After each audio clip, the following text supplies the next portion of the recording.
전기차 전환하면 다 죽어버릴 수가 있어요. 명품이 어떻게 탄생됐습니까? 엔진의 소리, 진동, 소음, 운전 감각, 그리고 과거를 통해서 미래를 지향한다는 이런 거를 통해서 명품의 이미지가 탄생한 거거든요. 근데 엔진 변속기 빼고 배터리 모터 넣으니까 돼버리는 거예요. 왜? 원래 소리도 안 들려. 원래가 안 들려. 그렇다고 삼각뼈를 낀다고 벤츠가 명품이 돼요? 그러니까 난리가 난 거예요. 비상이 걸린 거예요. 거꾸로 얘기하면은 전기차 제대로 만들면 명품이 될 수 있는, 개천에서 용납할 수 있는 기회도 또 많아지는 거예요. 그래서 난리가 난 겁니다.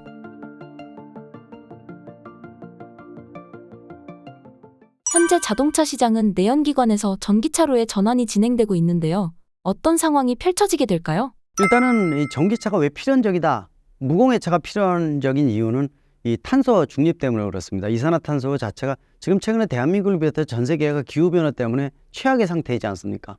요새 보면은 국지성 폭우가 아니에요. 시간당 30mm, 50mm, 100mm 이거 넘어가면요, 이 재앙이 돼버리거든요. 그래서 이런 게 너무 심해진다는 거예요. 이 원인이 바로 이산화탄소, 탄소 배출 때문에 그렇습니다. 근데 전체 배출량 중에서 20에서 25%가 수송 분야 때문에 그래요. 그러니까 자동차 분야에서 연소를 통해서 이산화탄소 배출량이 굉장히 많거든요. 인체에 직접적인 영향을 주지는 않더라도 아시겠지만은 온실가스의 영향이 지구의 온난화를 촉진시키고 지구 멸망을 촉진시키는 요소이기 때문에 수송 분야에 대한 규제는 필연적입니다. 그래서 전기차 그래서 재등장을 한 거고, 그 다음에 수소차, 수연료전지차라 그러는데 두 가지 모델의 무공해 차거든요. 그러면은 지금의 내연기관차 연소시키는 것은 한정된 기간이라는 거죠. 그래서 130년의 내연기관차의 역사가 저물어 가고 있습니다. 그러면은 전 세계적으로 규제가 시작이 되는데 제일 빠른 국가가 북유럽의 노르웨이입니다. 노르웨이는 내년까지만 내연기관차 판매를 하고 전기차만 판매를 해야 돼요. 그래서 지금 작년에 노르웨이가 전체 판매된 차량의 80%가 전기차예요. 벌써 거의 없어졌어요. 노르웨이는 가면은 되게 부럽습니다. 우리가 부럽기만 하지 참잘만 게 하나도 없어요. 왜 그러냐? 노르웨이는 땅덩어리 한마디에 2.5배입니다. 인구 밀도 500만 분이 안 돼요. 그리고 전기에너지 생산이 97%가 수력이에요. 완전 무공해로 만들어내요. 자, 그만 보더라도 야, 이거 부럽기만 하네. 우리 땅덩어리 줘봐. 남한 반토막에다가 70% 산이에요. 30%에 5천만이 몰려 살아. 그 아파트 집 자는 거, 거주지 특성 다 지하 주차장이에요. 지하 충전소잖아요. 땅덩어리가. 거기다가 에너지 믹스가 엉망이에요. 석탄화력부터 원자력부터 뭐 LNG 난리가 났죠. 근데 노르웨이는 97%가 친환경. 그래서 차만 무공해로 만들면 국가가 청정 국가가 되는 게 노르웨이예요. 진짜 부럽죠. 대한민국은 흉내 낼 수가 없어요, 사실은. 근데 중요한 게 이제 전기차가 자동차 산업이 국가 경제에 끼치는 영향이 대한민국이 워낙 큽니다. 절대적이에요. 고용 창출 비교가 안 됩니다. 그래서 미래 먹거리를 확보하기 위해서는 미래 모빌리티 수단 중에서 내연기관에서 전기차로 움직이고 있어서 우리가 선점을 해야 되거든요. 그 대표적인 게 현대차 그룹이 이제 진행을 하고 있는데, 전기차는 필연적이죠.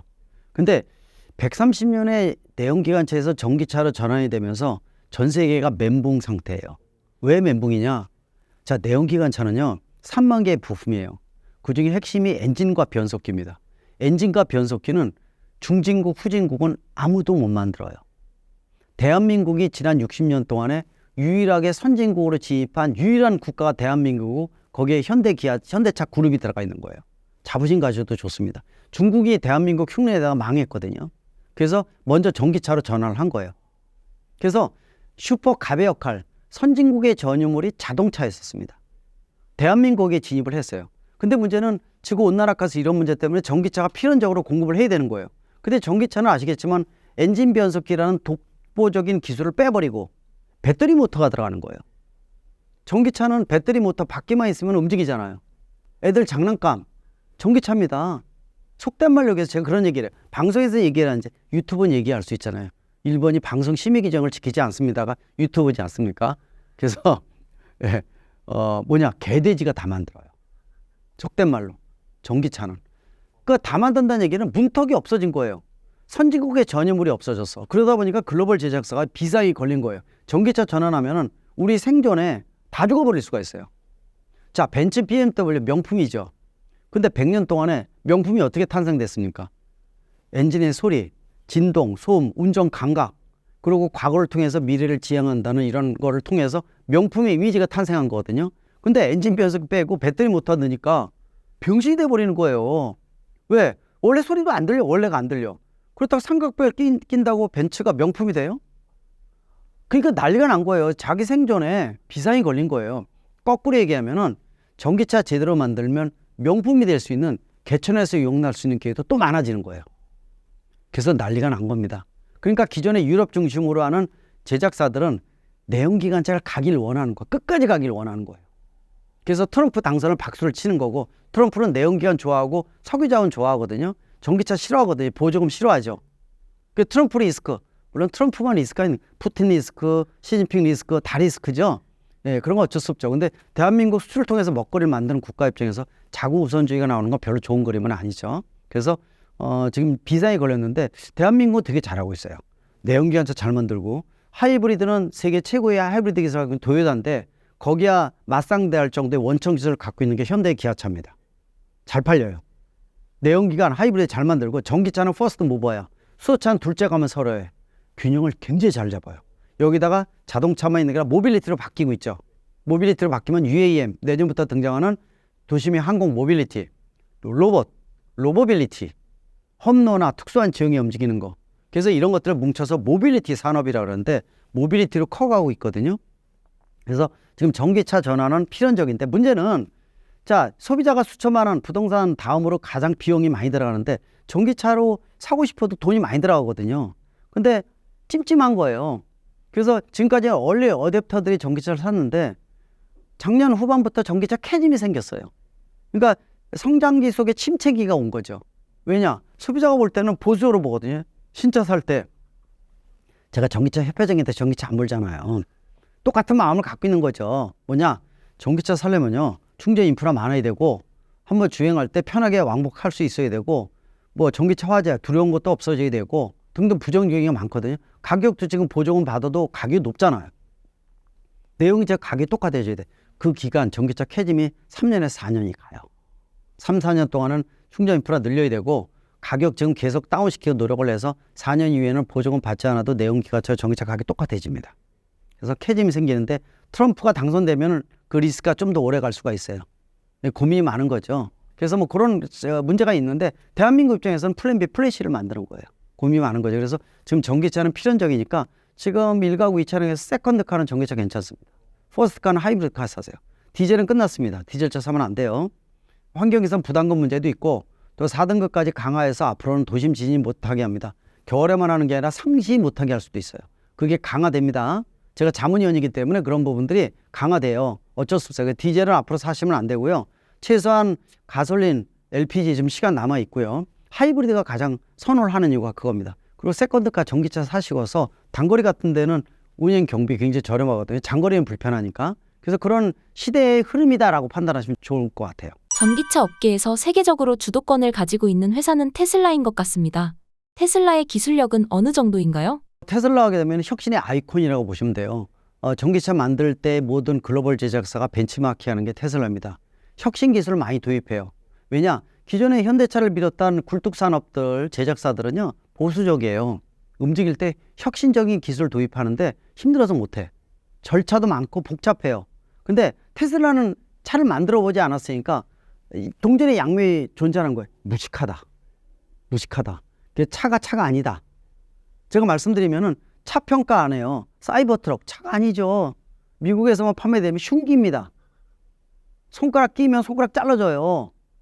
그리고 차를 그렇게 강하게 만들면 안 됩니다. 탱크 같이 만들면 안 돼. 다른 차 다 죽어요.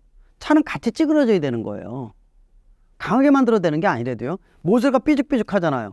보행자 부닥치면 치명상을 입습니다. 차가 아니죠. 무게는 3톤이 넘어요. 물속에 다니는 차도 아니고. 그리고 전원 나가면 문이 안 열려. 다 죽습니다. 자동차 관리법이 위반이에요. 그래서 테슬라 차량은 평가 안 해요. 이거 부정적인 거 말씀드렸지만은요, 긍정적인 게 뭐냐? 혁신의 아이콘이에요. 너무 잘 만드는 것 중에 뭐냐? OTA라고 그래서 오버 더 에어라고 그럽니다. 우리말로 실시간 무선 업데이트라고 그래요. 우리 지금 국산 차도 그렇고 차 달리다 보면 소프트웨어 무선 업데이트 하죠. 그거 옛날에 못했어요. 왜 못했느냐? 못한 게 아니라 안 한 거였었어요. 왜? 소프트웨어를 실시간으로 업데이트 시키면 만약에 오류가 생기면 차의 안전에 영향을 줄 수가 있기 때문에 함부로 못했던 거예요. 근데 테슬라는 자동차 제작사가 아니죠. 무식해. 막 도입해. 막 집어넣어. 근데 그게 젊은 층을 중심으로 해서 세계적 각광을 받는 거야. 차가 노후화되면 될수록 차가 점점 똑똑해져. 움직이는 가전제품이 돼버린 거예요. 그러다 보니까 이거 안 하면 경쟁이 떨어지잖아요. 그래서 국내에도 규제 샌드박스를 통해서 OTA 하고 있거든요. 내비게이션 무선 업데이트 다 시키잖아요, 지금요. 리콜의 반이 소프트웨어잖아요.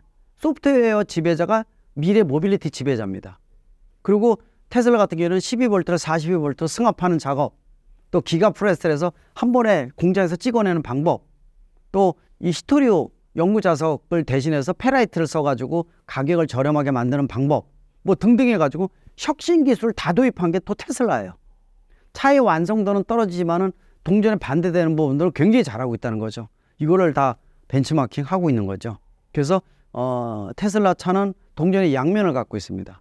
그래서 테슬라가 가격도 낮추고 필연적으로 혁신을 지키면서 가고는 있지만은 요새 캐즘이 생기면서 전기차만 판매할 수밖에 없죠. 다른 차가 없잖아요, 테슬라는. 중국 전기차 제작사도 마찬가지, BYD도 그렇고요. 비상이 걸린 겁니다. 차가 판매가 안 되다 보니까. 그래서 아마 그런 부분들은 극복을 해야 되는 과제라고 볼 수가 있습니다. 중국 전기차도 만만치 않게 잘하고 있는 것 같습니다. 현재 중국 전기차는 어느 정도 수준인가요? 중국 전기차는 공포라고 보시면 돼요. 글로벌 시장, 대한민국도 가장 앞으로 글로벌 시장에서 경쟁해야 되는 차가 중국 차라고 보시면 돼요. 메이드 인 차이나라는 국가 이미지는 수십 년이 걸립니다. 아직도 메이드 인 차이나면 우리가 좀 낮게 보거든요. 낮게 봐요. 근데 극과 극을 갖고 있는 게 중국 이 기술이라고 보시면 될 것 같아요. 특히 중국은 이 엔진이나 변속기를 대한민국 같이 벤치마킹 하는데 실패를 내다 보니까 우리보다 10년 먼저 전기차로 전환을 시켰어요. 전기차 도토리 키재기니까 우리가 남들이 아는 거 먼저 하겠다. 그래서 퍼스트 무버가 되겠다 해서 중국 정부에서 보조금부터 시작해서 올인해 줬거든요. 그래서 지금 BYD를 중심으로 해서 세계적인 전기차 제작사가 등장을 했고요. BYD 차는 완성도가 굉장히 높습니다. 예, 실이라든지 또 돌핀 이런 모델들 굉장히 가격 대비해서 가성비가 좋거든요. 국내에서도 올해 말부터 판매를 한다. C라고 지금 돌핀 두 가지 모델 대상으로 해서 인증 다 끝났고 타이밍만 보고 있거든요.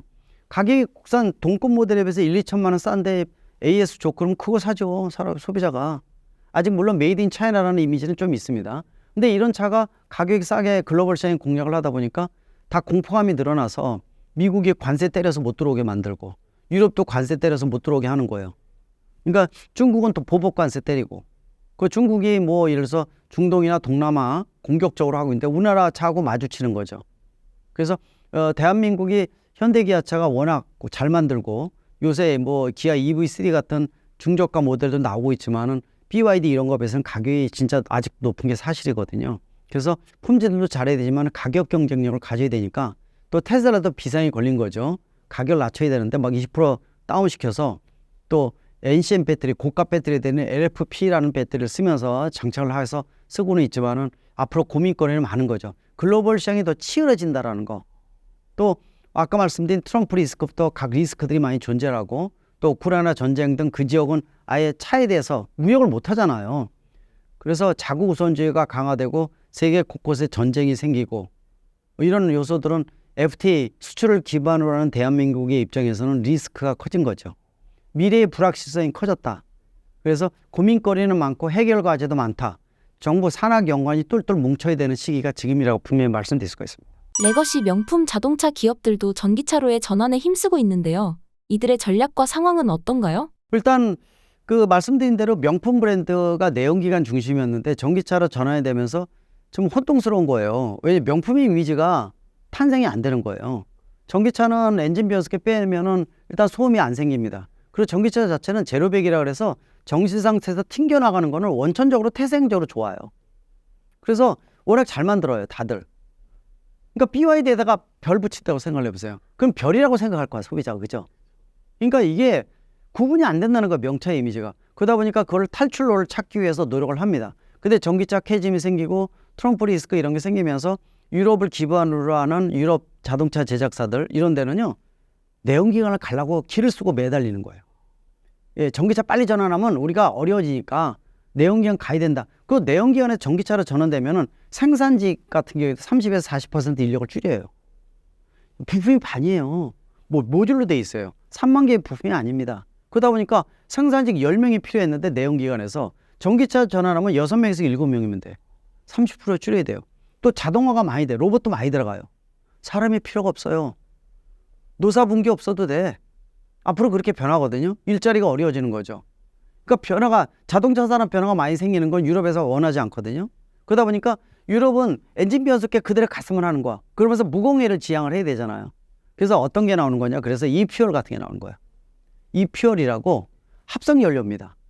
합성연료, 탄소 중립 연료 같은 걸 만들어서 내연기관을 그대로 유지하는 전략. 또 수소 연료전지 같은 것도 부품수가 많거든요. 이런 것들도 하나의 고민이 되는 거죠. 그래서 전기차 전환을 늦추려고 합니다. 근데 필연적이에요. 몇 년이 늦어질 수 있지만은 전기차는 수차로 갈 수밖에 없어요. 이제 그런 부분이라는 건데, 왜 이산화탄소 배출은 많아지고 있고 지구 온난화, 지구 기후 변화는 심각해지고 있죠. 요새 세계 곳곳에 재앙이 많아지고 있지 않습니까?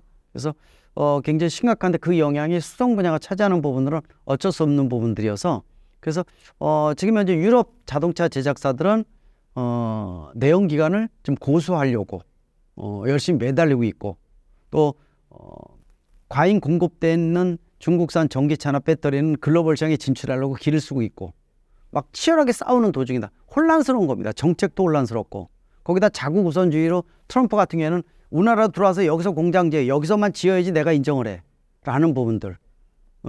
그리고 한번 경험을 해봤겠지만은 공포거든요. 무슨 맹방우방이 없어요. 예, 그래서 그런 측면에서 우리가 플랜 B, 플랜 C를 제대로 정략을 해야지만 극복을 할 수 있다고 말씀드릴 수가 있습니다. 앞으로 다가올 전기차 시대, 어떤 모습으로 바라보고 계시나요? 앞으로 이 내연기관차도 당분간은 가겠죠. 근데 디젤은 빨리 퇴출되고 가솔린 그다음 LPG 이렇게 없어집니다. 그리고 하이브리드도 내연기관에 포함이 되기 때문에 일정 기간은 가겠지만은 2030년 정도 되면 주도권이 전기차로 온다고 보시면 돼요. 그때 이제 전기차가 주도권이고 하이브리드, 플러그인 하이브리드가 이제 옆에 묻혀서 가는 거죠. 그러면서 내연기관이 점점 떨어져 나가는 거예요. 그래서 2035년 정도면 대한민국도 내연기관차 판매 종식이 될 거예요. 2035년. 지금부터 몇 년입니까? 11년 후입니다. 예. 그리고 그 다음에는 이제 내연기관이 많이 줄어들 수밖에 없어요. 그리고 미래에는 모빌리티가 여기에 이제 차별화시켜야 되니까 자율주행 들어갈 거고, 또 미래 모빌리티는요, 한 분야가 굉장히 떠오르는 게 전기차 파운드리 같은 것이 생겨요. 전기차 파운드리가 뭐냐면은, 자, 이 전기차가 앞으로는요, 개돼지 다 만든다고 말씀드렸는데, 바닥에 배터리 깔고 모터 깔고 기본 시스템이 오픈 플랫폼을 통해서 누구나 다 만듭니다. 그러면은 차를 덮개만 틀린 거 씌우고 알고리즘만 틀린 거 주면 천의 얼굴을 가진 차가 돼요. 그게 바로 애플카였어요. 애플카는 포기가 아니라 연기라고 보시면 돼요. 레벨 4의 자율주행 기술이 구현이 늦어지다 보니까 딜레이 시키고, 애플에서 2,000명 급하다 보니까 AI 폰 쪽으로 옮긴 거거든요. 그래서 그 준비하는 데가 많은데, 바로 파운드리라고 말씀드린 이유가 전기차 파운드리는 반도체 위탁 생산이죠. 전기차 파운드리는 전기차를 300만 대 찍어주세요. 그러면 300만 대 찍어주는 거예요. 그럼 이걸 받아다가 뚜껑이 없죠. 디자인만 해서 뚜껑 이런 걸 씌워주세요 라고 하고, 내가 개발한 알고리즘을 집어넣으면 완전히 달린 성격의 새로운 차가 탄생을 하는 거예요. 애플 같은 거 보세요. 애플 자기네가 제품 만들어요. 대만의 폭스콘이라는 위탁 하청 기업에 생산하거든요. 그리고 그걸 갖다가 내가 만든 알고리즘만 넣어주는 거예요.